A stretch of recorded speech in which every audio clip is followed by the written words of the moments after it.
2 years of giving everything I had, and the words I finally heard were, "She's basically just live-in help at this point. It's pretty convenient." So I stopped, and I started planning instead. Have you ever loved someone so completely that you forgot to love yourself in the process?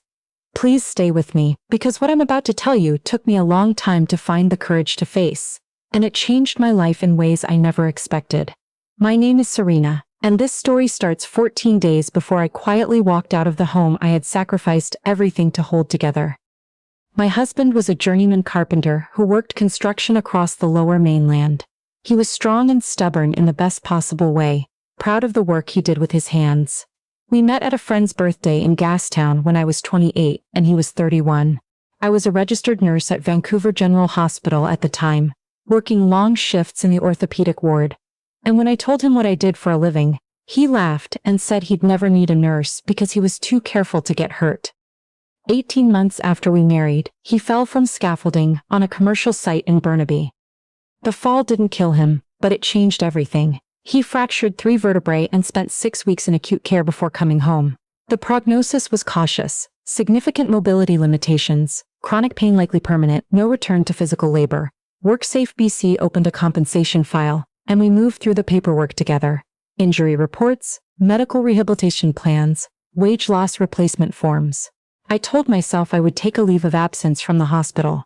Just a few months until he was more stable.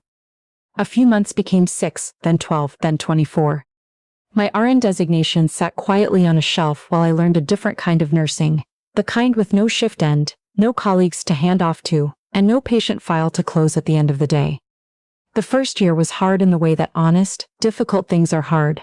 We struggled together. He was frightened and angry, and I held space for both of those feelings because I knew exactly what fear looked like after serious injury. I had seen it every day on the ward. I understood that the man who snapped at me over small things wasn't the man I had married. He was a man who had lost his identity in a single afternoon on a job site, and he didn't know what to do with himself. I quit nursing entirely at the 14-month mark. I told myself it was practical. His pain management had become complicated, his physiotherapy schedule demanding, and the administrative side of our lives had grown into a second full-time job. WorkSafe BC appeals correspondence, prescription renewals, physician follow-ups, specialist referrals, insurance reviews, disability tax credit paperwork. I understood the medical system well enough to navigate all of it, and leaving felt irresponsible when no one else could manage it the way I could. So I stayed, and I kept staying. By the second year I had forgotten what a shift handover felt like. I had forgotten the particular exhaustion of a 12-hour ward shift, the kind that ends the moment you walk out the door. What I had instead was a tiredness that never fully lifted, because for me, the door never closed. He needed help through the night when the pain spiked. He needed help in the morning before the medication had time to soften the stiffness in his spine. He needed meals timed around his prescriptions, and prescriptions called in before refills ran out, and rides to the pain clinic on Granville, and the laundry done, and the groceries ordered, and 100 small tasks that accumulated invisibly, like snow that never quite melted. I did not resent any of it at first, then I began to resent small things, then larger ones, and I kept all of it quiet because he was the one in pain, and I told myself I had no right to grieve a life I had chosen to set aside. What I failed to notice, what I should have noticed much sooner, was the moment he stopped noticing too. Gratitude had slipped out of our apartment so gradually that I couldn't name the day it left. He stopped saying thank you. He started sending me text messages from the living room when he needed something, as though I were a service he could submit requests to rather than a person in the same home. When lunch was late, he was short with me. When I came back from the pharmacy on Broadway and the line had taken longer than expected, he was annoyed that his afternoon pills were delayed by 20 minutes. I swallowed all of it, because I told myself the pain made him this way. I told myself the man I loved was still underneath the frustration, waiting for things to get better. I want to be honest about something else too. Something I had never said aloud to anyone. I carried guilt about the accident. He had left for that Thursday shift on a morning when I had been distracted and tired, coming off a night shift the day before. He had kissed me goodbye and I had barely responded. I had said something vague and gone back to sleep, and for 2 years that moment lived in the back of my mind.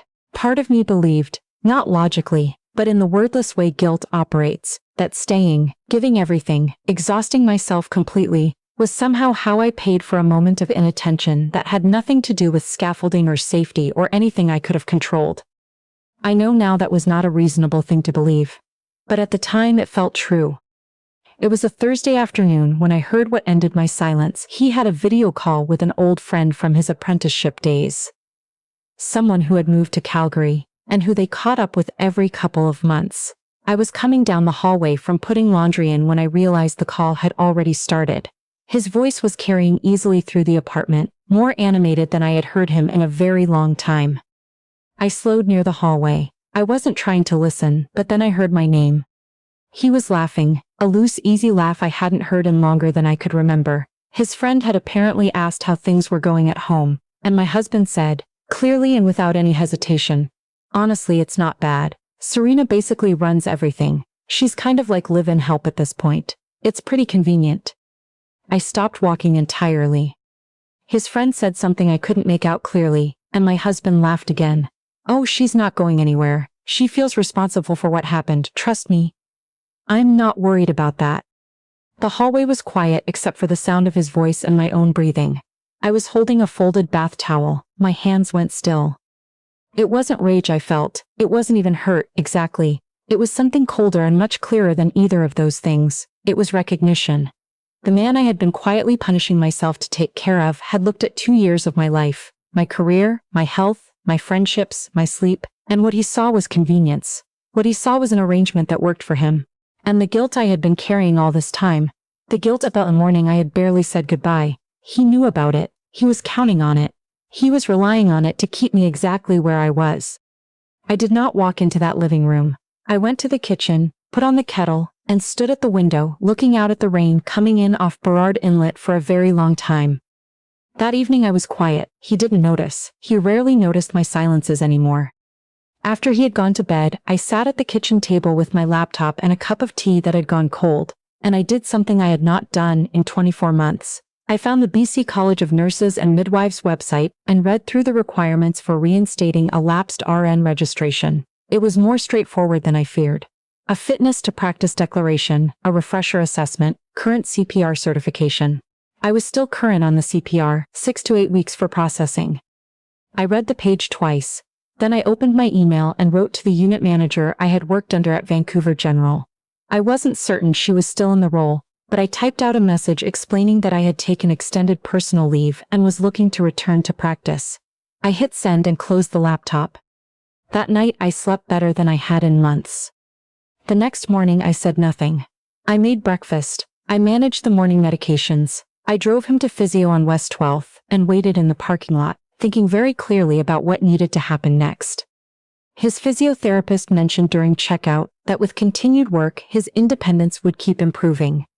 She said he was a strong candidate for a supported living arrangement with professional home care rather than family caregiving, and that WorkSafe BC funding often covered a substantial portion of approved home support services. I asked her to say that again. I had not known, or perhaps I had not let myself look into it, because looking would have meant admitting I needed a way out. That afternoon, I researched 3 home care agencies in Vancouver, all licensed, all WorkSafe BC approved, all with strong reviews and BBB accreditation. His compensation case manager had actually mentioned agency support twice in our quarterly review calls. I had always deflected the conversation. Now I read through the service packages, the caregiver qualification standards, the coordination process for funded clients. The next morning, I had an email back from the unit manager at VGH. She remembered me immediately and said they had positions. The call we had lasted 4 minutes. 4 minutes to reclaim something I had quietly buried. Over the next week I organized everything with the same care I would give a patient discharge. I built a complete binder for him, medication schedule printed clearly, pharmacy contact details, automatic refill instructions, WorkSafe BC case manager information, physiotherapy schedule, specialist names and referral paperwork, GP contact, emergency protocols, and a full daily routine document written out step by step for professional caregivers. I organized it so that anyone walking into that apartment for the first time would understand exactly what he needed, and exactly how to provide it. I also found an apartment, a 1-bedroom in East Vancouver on a quiet street off Commercial Drive, close to transit and groceries. The rent was manageable on a nursing salary. I signed the lease and collected the keys and put them in my jacket pocket and said nothing. He had no idea any of this was happening. As far as he knew, tomorrow would look exactly like today. On the morning I had decided would be my last morning in that apartment, I made a proper breakfast and set the table the way I always did. I helped him through his morning routine, as I had done every day for 2 years. When he was settled with his coffee, I carried the binder to the table and placed it in front of him. "What's all this?" he asked. "Everything you need," I said. "Your medications are scheduled through the end of the month. Your physiotherapy appointments are listed. Your WorkSafe BC case manager is on page 3. She's been notified and knows to expect a call. A caregiver from Burrard Home Care will arrive at 10. I've gone through your complete routine with them. They're trained, they're WorkSafe BC approved, and they come with strong references." He looked at the binder, then at me. The confusion on his face was genuine. "I've accepted my position back at Vancouver General," I said. "My registration reinstatement is being processed. I've also rented a flat." Silence. "You're leaving?" he said. "You're actually serious right now?" "I am," I said, and I kept my voice steady because I had decided long before this moment that I would not break it. "I spent 2 years giving you everything I had. I walked away from my career. My own health suffered. My friendships fell away. I did all of it because I loved you, because I believed that love meant staying no matter the cost." He opened his mouth and I continued. "I heard what you said to your friend," I said, "about how convenient the arrangement was. About how you weren't worried about me leaving, because you knew I felt responsible for the accident." The color shifted in his face. "I was carrying that guilt," I said. "You were right, but I've had some time to think clearly, and I understand now that a person can put a weight down the moment they realize it was never theirs to carry in the first place." I let that sit in the air between us for a moment. "A wife is a partner," I said, "not an arrangement. Somewhere in the last 2 years you stopped being able to see the difference." The doorbell rang at 10 o'clock exactly. The caregiver from the agency introduced herself at the door, with a folder of credentials in a manner that was professional and warm. I introduced them, walked her through the morning routine, answered her questions. Then I picked up the bag I had packed the night before and I walked out. I want to be honest about what that moment felt like, because it wasn't what I had imagined. I expected relief. What came instead was something quieter, a stillness, a sense of returning to myself that I had almost forgotten was possible, like opening a window in a room that had been sealed for far too long. The first weeks back were an adjustment in every direction. My colleagues at the hospital welcomed me without making a production of it, which was exactly right. I cooked meals I actually wanted to eat.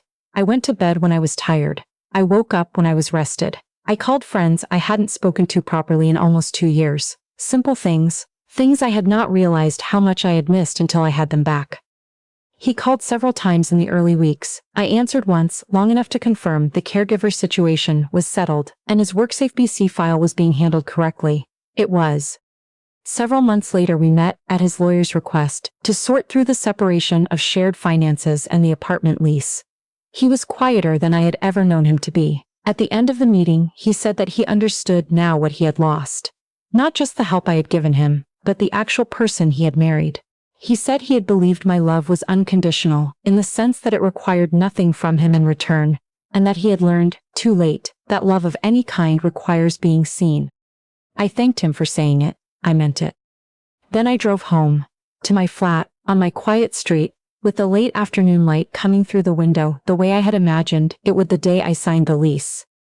If you have ever stayed somewhere long past the point it was good for you, because you loved someone, or because you felt responsible, or because walking away felt like giving up, I hope some part of what I've shared today reaches you. Kindness is not a contract. Love is not the same as obligation. And choosing yourself does not make you a person who gives up. It makes you a person who finally understood what you were worth. If you were in my place, what would you have done? I'd genuinely like to know. Leave your thoughts in the comments, and thank you, truly, for staying with me until the end.